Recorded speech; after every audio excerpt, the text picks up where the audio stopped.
Michigan's senior senator is calling it quits. I always knew there would come a time to pass the torch to the next generation of public servants and allow them the opportunity to bring fresh energy and ideas to our nation's capital. We're talking with Gary Peters about why he's walking away now. And we've assembled the roundtable to talk about the list of potential candidates already lining up to take Peters' place. Also, Donald Trump hits the ground running. We'll discuss the flurry of activity from the White House in just the first 13 days of his presidency. It's Sunday, February 2nd, and this is Flashpoint.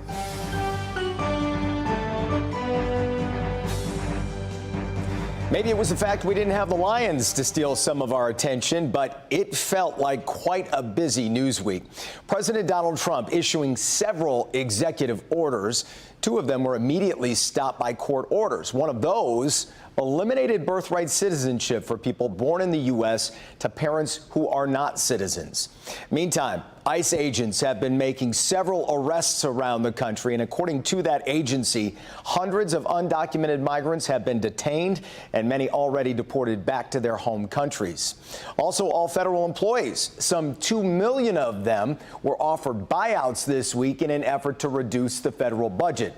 But the biggest news, certainly in Michigan, sets the stage for one of the most important Senate races next year.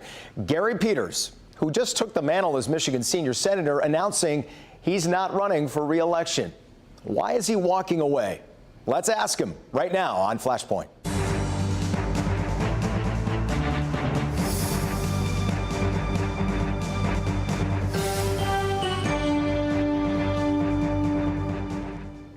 And we are now joined by Senator Gary Peters, joining us this morning on Flashpoint. Senator, good morning. Always good to see you.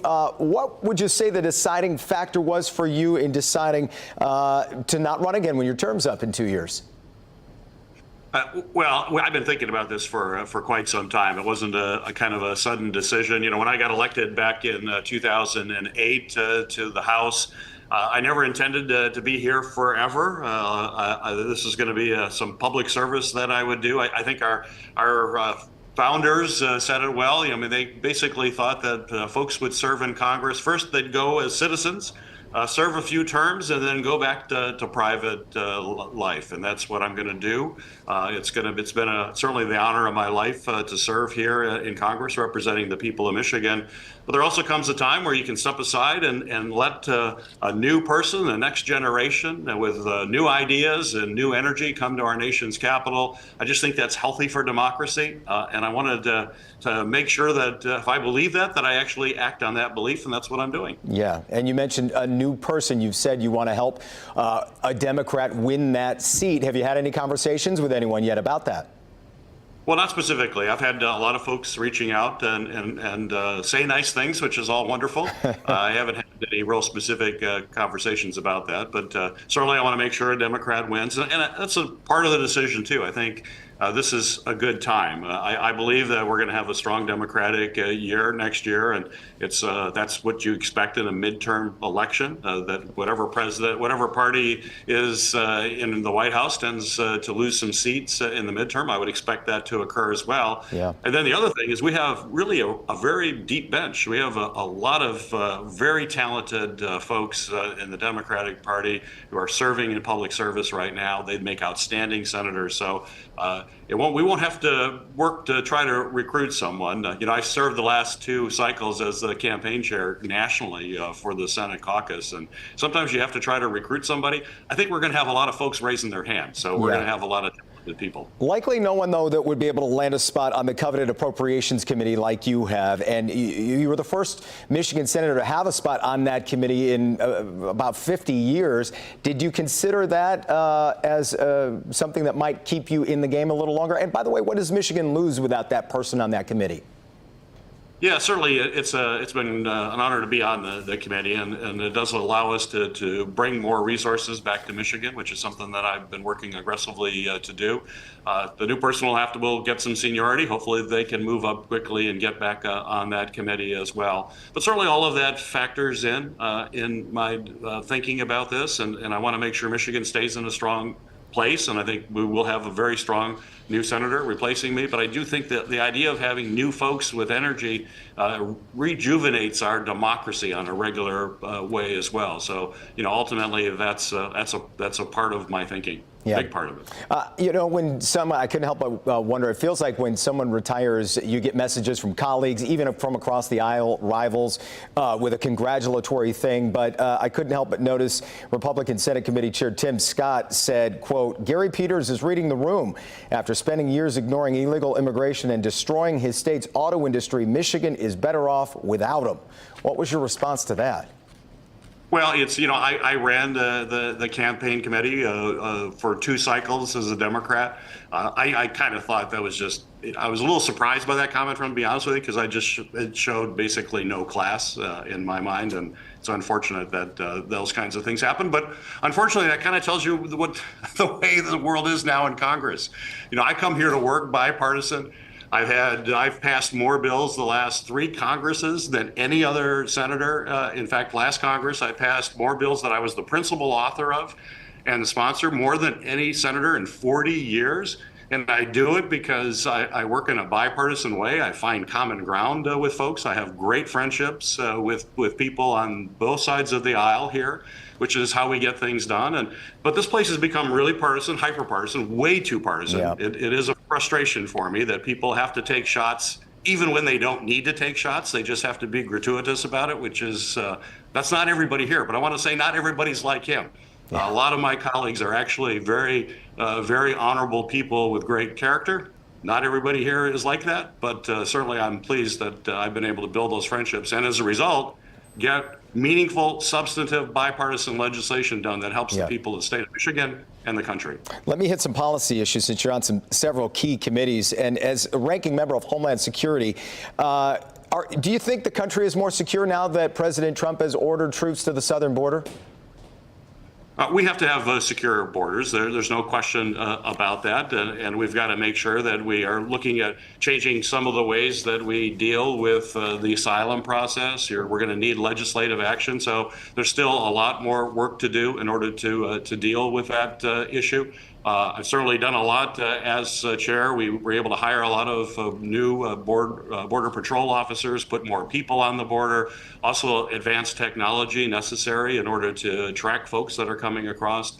The one thing that I've been particularly focused on is the fact that we have to secure our northern border.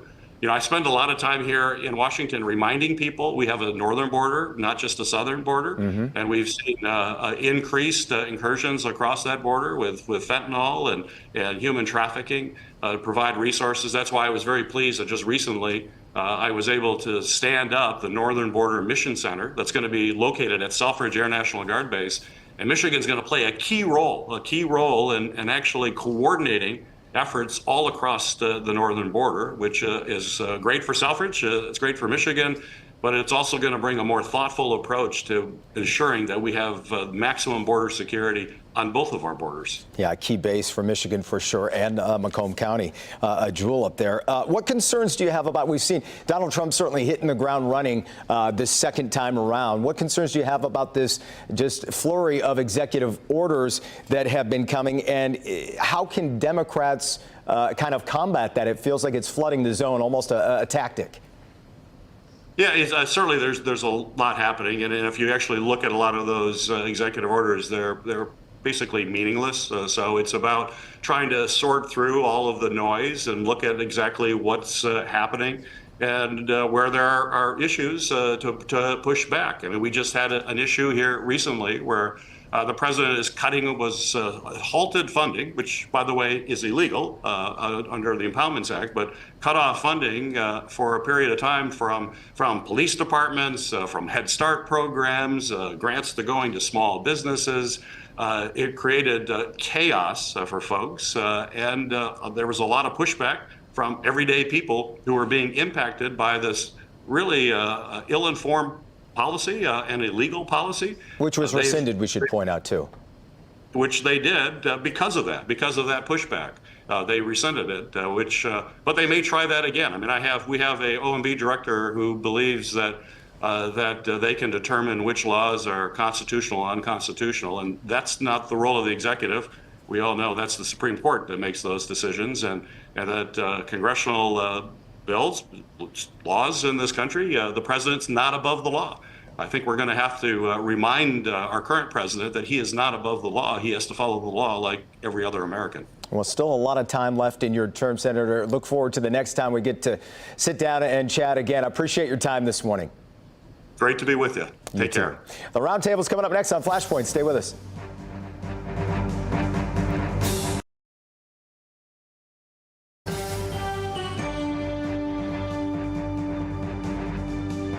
Welcome back to Flashpoint, everybody. The Roundtable has been assembled. Joining me this morning, Attorney Tom Leonard, who is also the former Speaker of the Michigan House, Caitlin Buss, Deputy Editorial Page Editor at the Detroit News.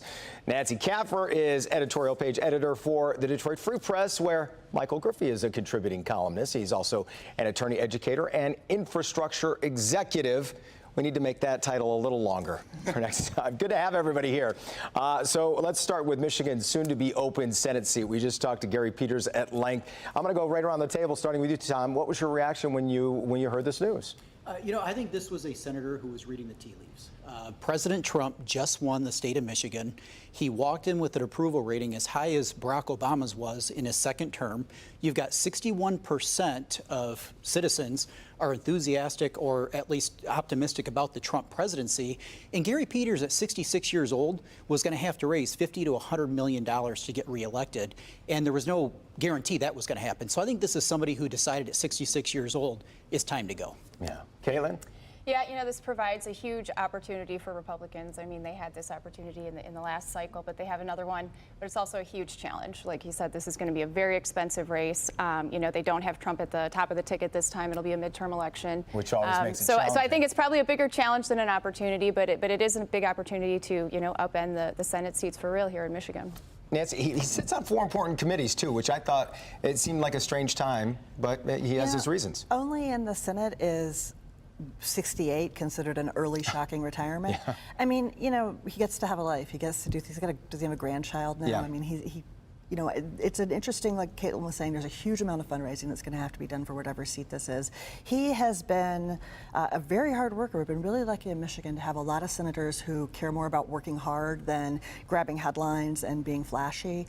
And Senator Peters has worked extremely hard. Like you said, he's on a number of influential committees. He has a lot of very specific expertise in business, in the military. He's leaving big shoes for someone to fill. Yeah, it was the first time in, I think, 50 years Michigan had someone on appropriations. And now they'll lose that in a couple of years, which is big. Mike, what was your reaction? Well, it was a shock. I thought that Senator Peters was going to seek re-election, but I'll say he did it the right way, following Senator Stabenow, coming out 2 years in advance to say, look, we're looking to pass the torch to what I would believe is a pretty steep field of promising Democrats to be able to pass the torch to. I hear that Pete Buttigieg is strongly considering it, and frankly, I think that would make him a very strong candidate off rip. Yeah. Well, Caitlin, you kind of stepped on my next question, which was, can a Republican win this seat? It's, like you said, a huge opportunity. It's been 30 years since a Republican won the Senate seat in Michigan. Mm-hmm. I think they can. I mean, the dynamics will be different. It will be very expensive, but you don't have Alyssa Slotkin as the Democratic contender. And she was, a powerhouse, both in fundraising and popularity. So I don't think Pete Buttigieg will match that. I think it'll be a little bit more even for Republicans. Mike Rogers has signaled that he's interested. A couple others have as well. He only lost by about 18,000 votes, but I still think it'll be a very different race with very different dynamics at the state level as well. So it will be a challenge no matter what for a Republican. Nancy, of all the names we've heard, what I guess is what do you think is most likely that we end up seeing here? Of course, we should point out the Tony Dungy wild rumor was put to bed by Tony Dungy himself. I don't know. I'm not even sure I've kept track of everybody who says they're interested or not interested. Yeah. There's so many people in the mix here. I mean, I think the lieutenant governor has been talked about as someone who might be in the mix. I think he'd be a very impressive candidate. I think, gosh, obviously Pete Buttigieg is someone with a huge amount of name recognition, but he's a newer resident, which I think is always a hill to get over. We certainly have no shortage of strong candidates on the Democratic side. You know, Mike Rogers again was very close last time on the Republican side.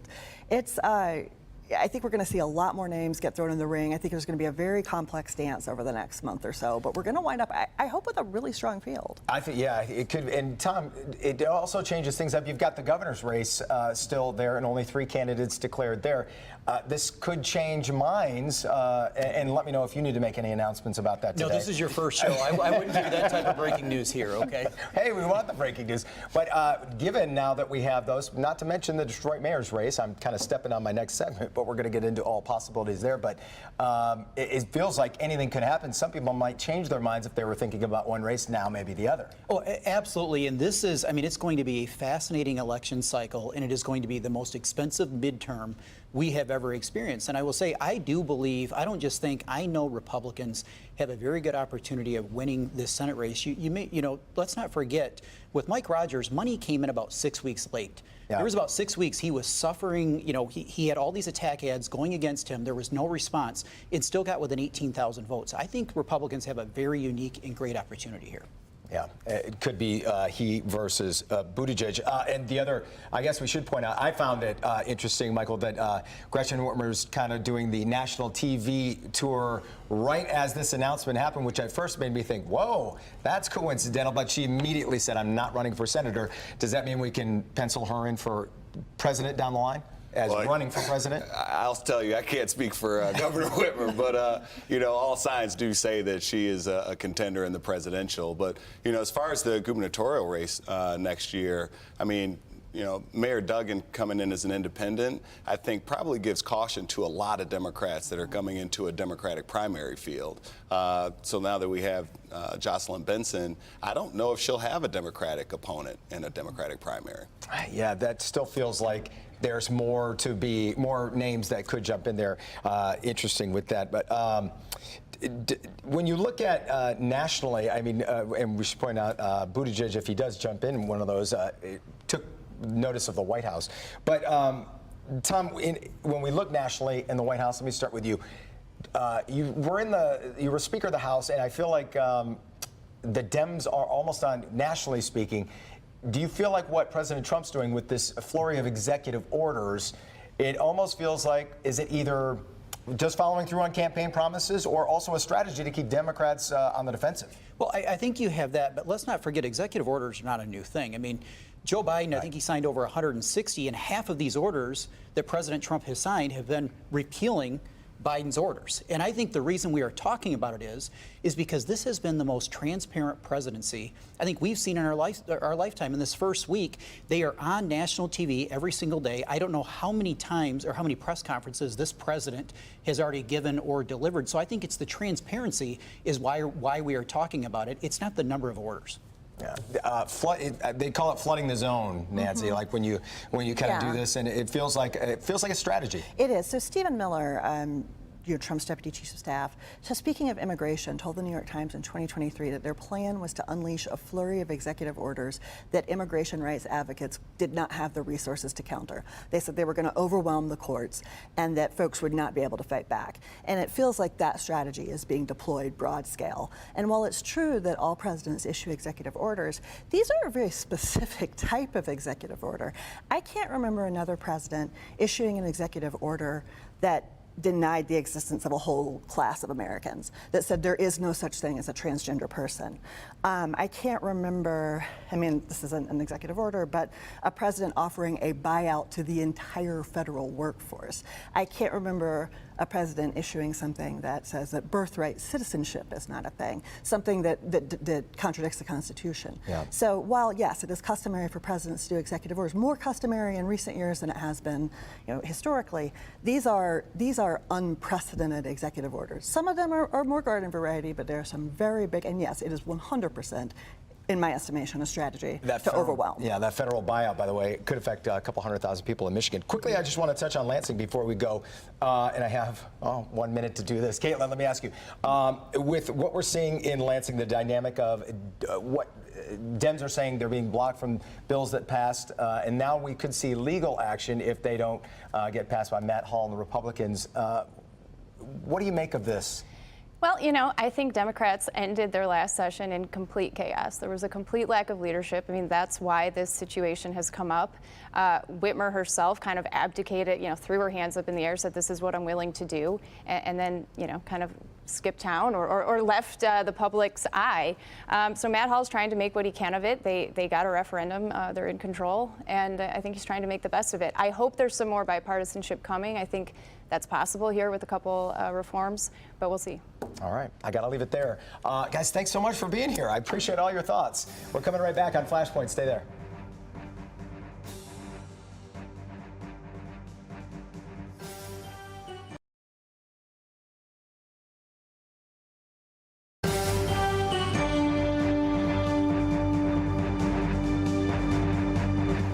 Finally this morning, 4 things. 4 things to watch for with these open seats now coming for Detroit's mayor, Michigan's Senate, and governor. The rumor mill is swirling and the names are churning this week, so keep an eye on a few people. Congressman John James, he's in his 2nd term and previously ran for Senate twice and lost first to Debbie Stabenow and then to Gary Peters, which was close.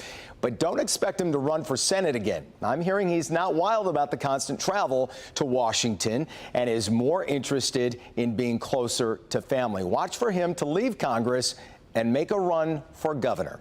Now, if Vegas had betting odds on who will run for Senate, you can bet Mike Rogers, the Republican, and Democrat Pete Buttigieg would be the heavy betting favorites. Both are strongly considering a run, but watch for Rogers to get in sooner rather than later. He's coming off a strong showing against Alyssa Slotkin, and this race is likely to attract other big names. So by jumping in early, Rogers could scare some of those other candidates off. And how about a wild card? State Senator Mallory McMorrow's term ends perfectly for both the gubernatorial and Senate races, and someone who landed a slot at the last Democratic National Convention likely has eyes for something bigger. I wouldn't rule out a run for either governor or Senate, but I bet she's waiting to see what other people do, like the aforementioned Pete Buttigieg. Now, in the Detroit mayor's race, watch for something unexpected, a name that's not yet out there to join this mix. Right now, we have Mary Sheffield, Sontil Jenkins, and Fred Durhal, all officially in, with a couple of others exploring runs. But with all the success Detroit has had in recent years and all that it's overcome, keeping the city on a successful track is now more important than ever. So for those reasons, watch for at least one unexpected prominent name to enter that race. I'm not sure who, but with the primary just about 8 months away, it should be soon. It is going to be very exciting here in Michigan over the next couple of years, politically speaking. What do you think? Drop me an email at Flashpoint and click on Detroit.com. We'll try and hit a mailbag segment every few weeks or so. That is Flashpoint for this Sunday. Meet the Press coming up next. I'm Jason Colthorpe. See you later.